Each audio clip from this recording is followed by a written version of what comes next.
Ce samedi 24 juin 2023, c'était la der des der pour Sophie Davant sur M Radio.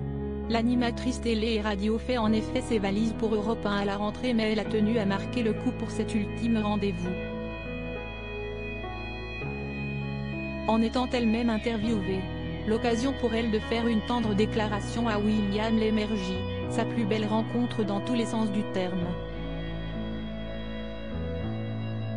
Si est déjà l'heure des adieux à M Radio pour Sophie Davant, après 5 années d'animation le samedi.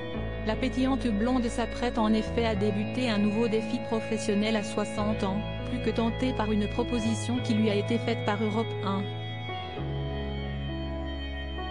Elle y retrouvera ainsi son confrère Pascal Praud, pas très joyeux à l'idée de quitter RTL à l'issue de cette saison, qui la précédera sur les ondes à la mi-journée du lundi au vendredi. Une déchirure teintée d'excitation pour la future ex-présentatrice d'Affaires conclues sur France 2, qui laisse sa place à Julia Vignali, mais qui peut compter sur le soutien de son compagnon William Lémergie. Face à Vincent Cherouti, autre présentateur de M Radio qui s'est chargé de l'intervieweur pour sa dernière émission, Sophie Davant n'a pas hésité à mentionner celui qui l'accompagnait la semaine dernière au mariage de Claude Lelouch, ma plus belle rencontre professionnelle. Oh bah si est William Lémergie quand même, parce que si est lui qui m'a proposé si est au programme, et que si est de si est au programme quoi découlait beaucoup de choses. Avant de tenter d'éluder avec un sourire dans la voix, je ne dirai pas plus, mais si est ma plus belle rencontre dans tous les sens du terme. Voilà, on va dire ça comme ça.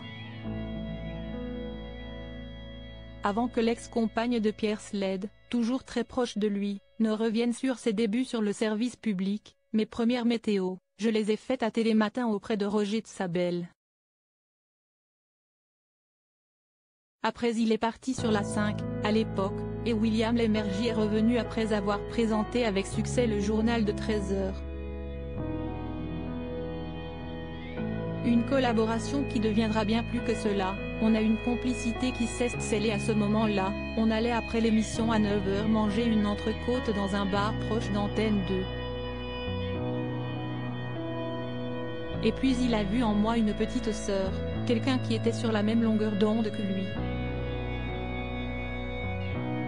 De nombreuses années plus tard, si est un week-end organisé par les enfants de l'animateur qui avait tout fait basculer et vu naître leur idylle.